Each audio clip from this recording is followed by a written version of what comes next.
भोलेनाथ और माता पार्वती अपने भक्तों का कल्याण करें। यह कथा शिव पुराण से ली गई है।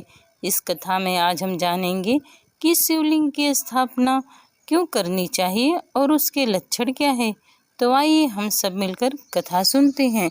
ऋषियों ने पूछा, हे सूत जी, कैसे शिवलिंग की स्थापना करनी चाहिए और उसके क्या लक्षण है। जिस देश अथवा काल में तथा जिस प्रकार उसका पूजा अर्चन करने योग्य है, कृपा करके आप हमें बताइए।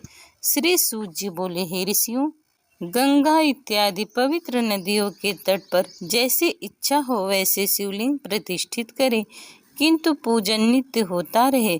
पृथ्वी संबंधी द्रव्य जल में अथवा तेजस अर्थात धातु आदि से बनी हुई जैसे रुचि हो वैसे शिवलिंग का स्थापना करें। चर मूर्ति बनानी हो तो छोटी बनाएं, अचर बनानी हो तो बड़ी बनाएं।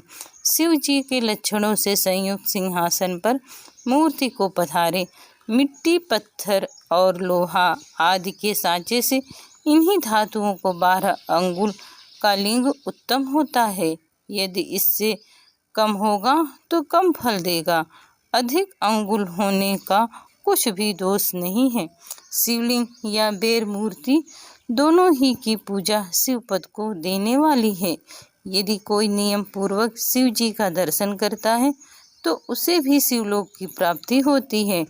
पिसी हुई मिट्टी में गोबर मिलाकर अथवा कनेर के फूल, अनेक प्रकार के फल, गुड़, मक्खन, भस्म, अन्न या जैसी इच्छा हो उससे शिवलिंग बनाकर उसकी पूजा करें।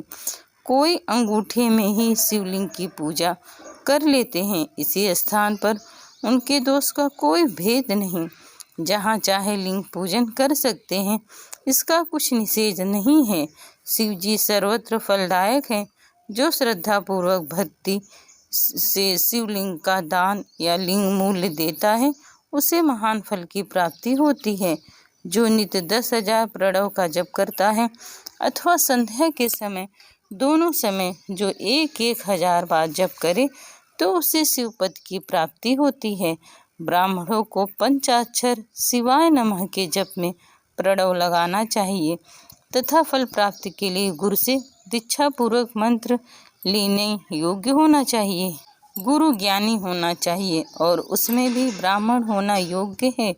ब्राह्मण को नमः शब्द पहले बोलना या लगाना चाहिए। अन्य मंत्र में नमः शब्द अंत में करें। स्त्रियां यथाविधि अंत में नमः शब्द लगावे।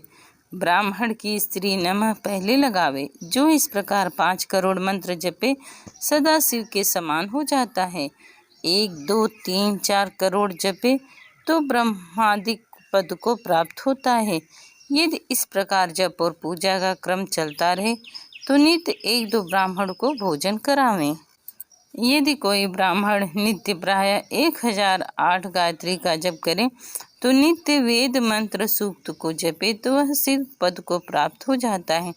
ओम इस मंत्र को 1000 जप करे तो उसके सब मनोरथ पूर्ण हो जाते हैं।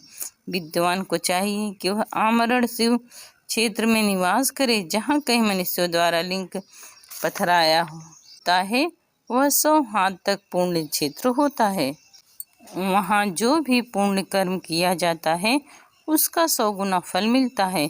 और जहाँ ऋषियों ने लिंग पधराया हो वहाँ 1000 हाथ तक लिंग स्वयं निकले होते हैं। वहाँ पर 4000 हाथ तक दूर तक शिव क्षेत्र माना जाता है तथा उसका पुण्य भी वैसा ही उतना ही होता है। ऐसे पुण्य क्षेत्र में कुआं, बाग, तालाब और तलाई आदि का निर्माण होना आवश्यक है। उसे शिव गंगा कहते हैं। ऐसे स्थान में जान दप करना सर्वदा ही कल्याणप्रद है। दाह दहास मासिक, समिंडीकरण वार्षिक, वर्षी आदि शिव क्षेत्र में करने से सब पापों की मुक्ति करा देता है। शिव क्षेत्र में 7, 5, 3 या 1 रात अवश्य निवास करें। वर्णानुसार इसका भी उत्तम फल प्राप्त होता है। सकाम से तुरंत सिद्धि और निष्काम से शिवपद की प्राप्ति होती है। विशेषकर कलयुग में तो और भी सरल है। इतना सुनकर ऋषियों ने कहा, हे सूत जी, अब हमें सभी पूर्ण क्षेत्रों का वर्णन आप संक्षेप में सुनाइए। इस प्रकार कथा संपूर्ण हुई। जय भोलेनाथ, जय माँ पार्वती।